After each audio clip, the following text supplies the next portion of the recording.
Subscribe to my channel by pressing red button and click on the bell icon for notification of latest updates.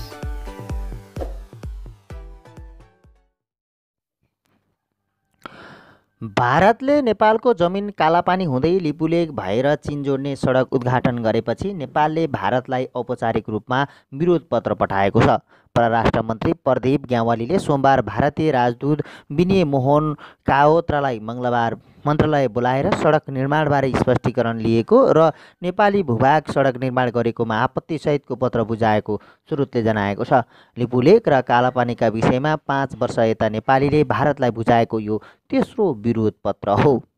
परराष्ट्र मन्त्रालयले tweet मार्फत भारतलाई कूटनीतिक note विरोध पत्र हस्तान्तरण गरेको जनाएको छ। ट्विटमा भनिएको छ, परराष्ट्र मन्त्रालयमा भएको भेटवार्ताका क्रममा परराष्ट्र मन्त्री प्रदीप ग्यावालीले भारतीय राजदूत विनय मोहन कायत्रालाई सीमा विषयमा नेपालको धारणा राख्नु भएको छ र कूटनीतिक नोट हस्तान्तरण गरिएको छ। वार्ताबारे परराष्ट्रका अधिकारीहरू औपचारिक प्रतिक्रिया दिन तयार भएनन्।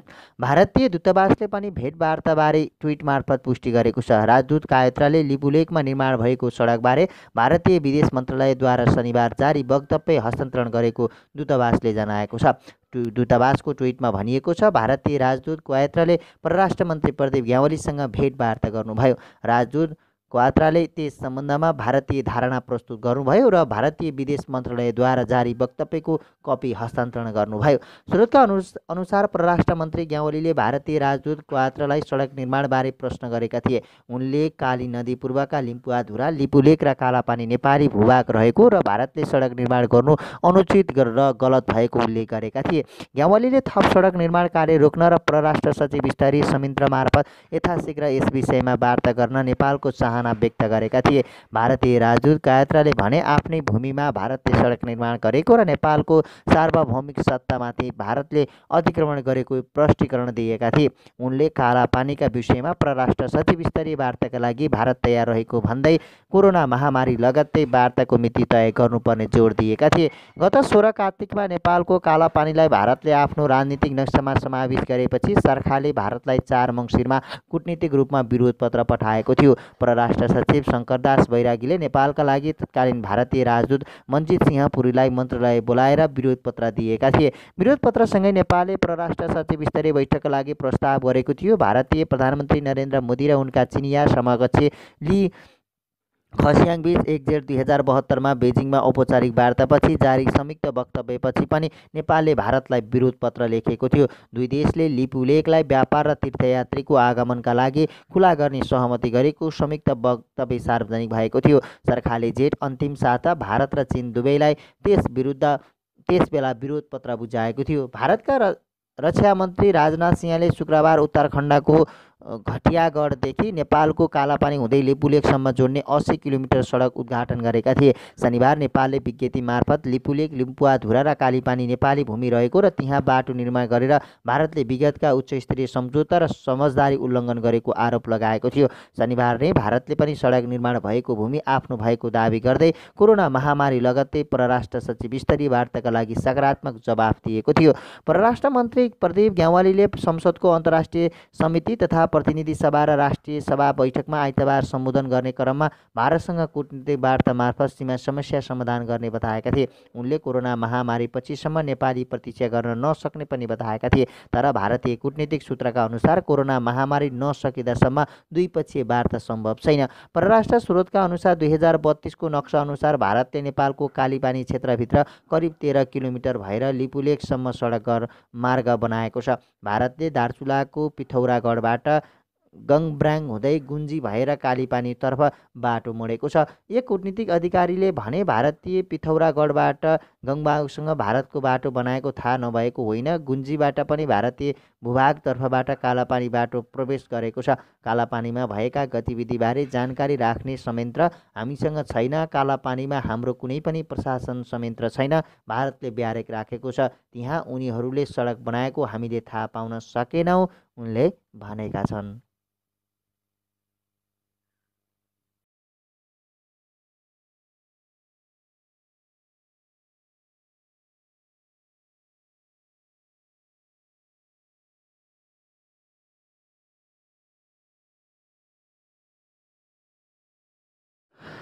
चीनले अमेरिकालाई आफ्ना पत्रकारहरूका लागि भिसा शर्त कडा बनाएकोमा जवाफी निर्णय गर्ने चेतावनी दिएको छ। साथै अमेरिकालाई तत्कालै यो गल्ती सच्याउन आग्रह पनि गरेको छ। अमेरिकाले गत साता चिनिया पत्रकारहरूको आगमनका लागि नयाँ शर्त लागू गरेको थियो। चीनले विदेश मन्त्रालयका प्रवक्ता झाओ लिजिआन मार्फत अमेरिकी नयाँ निर्णयको विरोध गरेको हो। आफूहरूले यस्तो निर्णय अस्वीकार गर्ने चीनले जनाएको छ। यस्तो निर्णयलाई चीनले आफ्ना मिडियामाथि दबावको रूपमा व्याख्या गरेको छ। हामी यसको विरुद्ध कडा विरोध र असन्तुष्टि व्यक्त गर्दछौँ। अमेरिकाले तुरुन्तै यो गल्ती सच्याओस् भन्ने हामी चाहन्छौँ। अन्यथा चीनसँग जवाफी उपाय लिने भन्दा अन्य विकल्प छन्, झाओले भनेका छन्।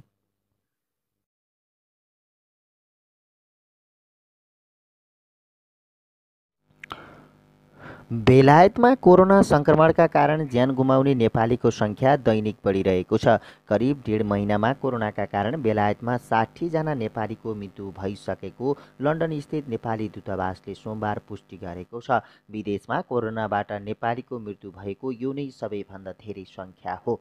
दूतावासका उपनियोग प्रमुख तथा प्रवक्ता शरद राज अरणको बेलायतमा आजसम्म 60 जना नेपालीको कोरोना सङ्क्रमणबाट मृत्यु भएको पुष्टि गरेका छन्। हामी कहाँ आएको रेकर्ड अनुसार कोरोनाबाट बेलायतमा अहिलेसम्म 60 जना नेपालीको मृत्यु भइसकेको छ। दिनहुँ नेपालीको मृत्युको खबरले हामी सबैलाई दुखी बनाएको छ, उनले भने।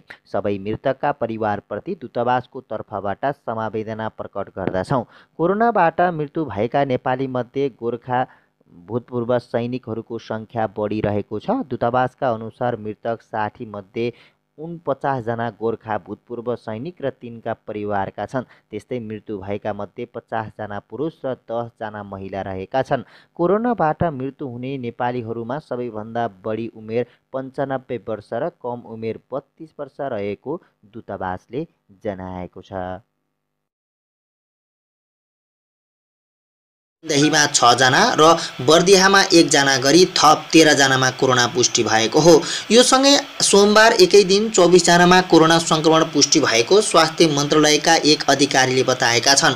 मन्त्रालयका अनुसार यी सबैको राष्ट्रिय जनस्वास्थ्य प्रयोगशाला काठमाडौँमा परीक्षण गरिएको हो। यो सँगै नेपालमा कोरोना सङ्क्रमितको सङ्ख्या अहिलेसम्म 134 पुगेको छ।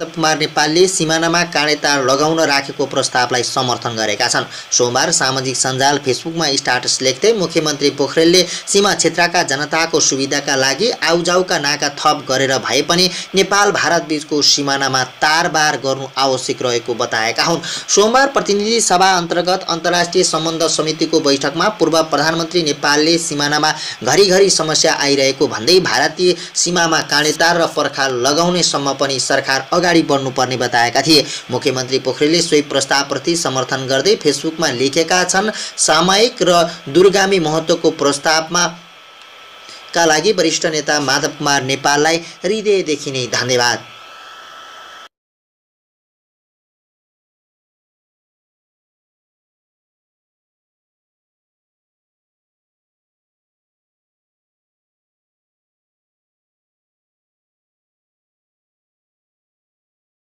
लाई गर्दा सम्बन्धित मुलुक आफैले नेपाल ल्याएर छाड्ने भएका छन्। युएईले 2 वटा विमानमा नेपाली कामदारलाई ल्याउन भन्दै पत्र नै पठाएको छ। संसदको राज्यको निर्देशक सिद्धान्त, नीति र दायित्वको कार्यान्वयन, अनुगमन तथा मूल्याङ्कन समितिको बैठकमा परराष्ट्र मन्त्री प्रदीप ग्यावालीले भने 2 वटा विमान आउने जानकारी सहित पत्र आएको छ। तयारी नगरी युएईले भनेको मितिमा विमान आउन दिने अवस्था छैन। उनका अनुसार श्रम गन्तव्य मुलुकहरूबाट 2,10,871 जना तुरुन्तै फर्काउनु पर्ने अवस्था छ। विदेशी स्थित दूतावास गैर आवश्यक नेपाल नेपाली सङ्घ लगायतबाट सङ्कलित तथ्याङ्क अनुसार भारत बाहेकका मुलुकबाट 3,25,530 नेपाली स्वदेश फर्किन चाहेका छन्।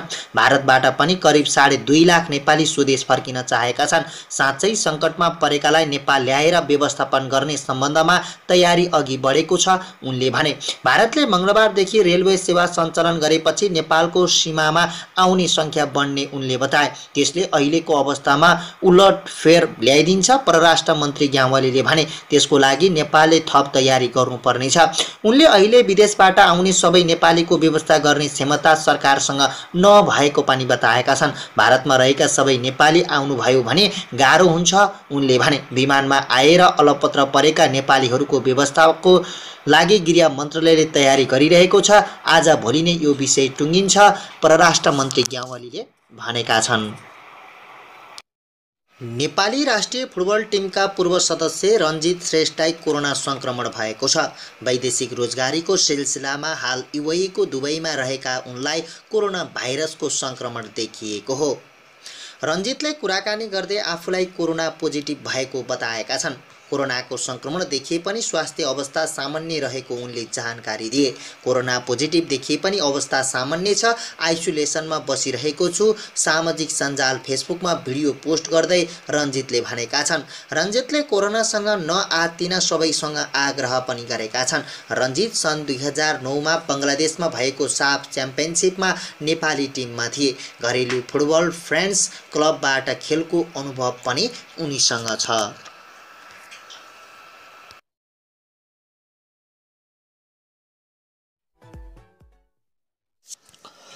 अफगानिस्तानको राजधानी काबुलको ताहिया मास्काना क्षेत्रमा सोमबार बिहान 4वटा बम विस्फोट भएको सुरक्षा अधिकारीहरूले बताएका छन्। सुरक्षा स्रोतले उक्त विस्फोटका कारण जनधनको क्षति भएको बारेमा जानकारी प्राप्त नभएको बताएको छ। राष्ट्रिय सुरक्षा महानिर्देशनालय एनडीएस र सरकारी सवारी साधनहरूलाई लक्षित गरी उक्त विस्फोट गराइएको प्रहरीले जनाएको छ। आइतबार राति पनि काबुल नजिकका काहाराई, कम्बरी र हुडखिलमा पनि 3वटा विस्फोट गराइएका थिए। गए रातिदेखि काबुल शहरमा लक्षित गरी 7वटा विस्फोटका घटनाहरू भएको पाइएको छ। अफगानिस्तानको मुख्य विद्रोही तालिबान समूह समेतलाई कुनै पनि समूहले ती विस्फोटहरूको जिम्मेवारी लिएको छैन। अहिलेसम्म त्यहाँको घटनाको वास्तविक विवरण भने आइसकेको छैन। मान्य सभापतिज्यू, देशको सार्वभौम सत्ताको रक्षाभन्दा ठुलो कुरा के हो मलाई सुनाउनुहोस्। अर्को काम के हो त्यस्तो भन्नु मिल्दैन।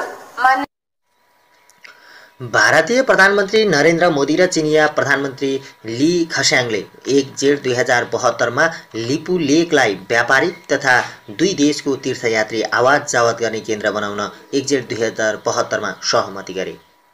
बेजिङमा उनीहरूले 41 बुँदे संयुक्त वक्तव्य जारी गर्दा नेपालमा 7.8 म्याग्निच्युडको विनाशकारी भूकम्प गएको 1 महिना पनि पुरा भएको थिएन। करिब 9,000 जनाले ज्यान गुमाएको त्यो भूकम्पपछि अर्को ठुलो पराकम्पन वैशाख 29 गते त झन् 2 दिन मात्र बितेको थियो। भूकम्पको चपेटामा चोटमा मलमपट्टि गर्न नपाउँदै सार्वभौम देश नेपालीको भूमि लिपुलेक प्रयोगबारे चीन र भारतले निर्धक्क एकतर्फी सहमति गरे। त्यो सहमतिको 5 वर्षपछि विश्व नै कोभिड-19 नोभेल कोरोना भाइरस महामारीको चपेटामा छ।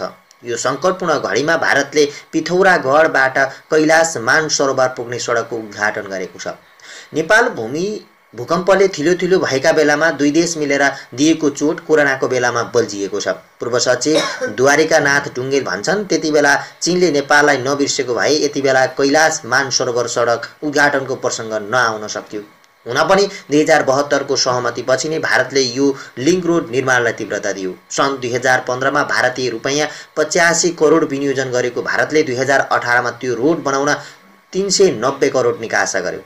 नेपाली भूमि प्रयोगबारे दुई देशले मनमौजी सहमति गरेपछि नेपाल सरकारले भारत र चीनलाई नेपालले त्यो सहमति हामीलाई मान्ने छैन भनेर प्रोटेस्ट नोट पनि पठाएको थियो। त्यति बेलाका प्रधानमन्त्री स्वर्गीय सुशील कोइरालाका परराष्ट्र सल्लाहकार रहेका दिनेश भट्टराई दुवै देशलाई एउटै बेहोराको प्रोटेस्ट नोट पठाएको बताउँछन्।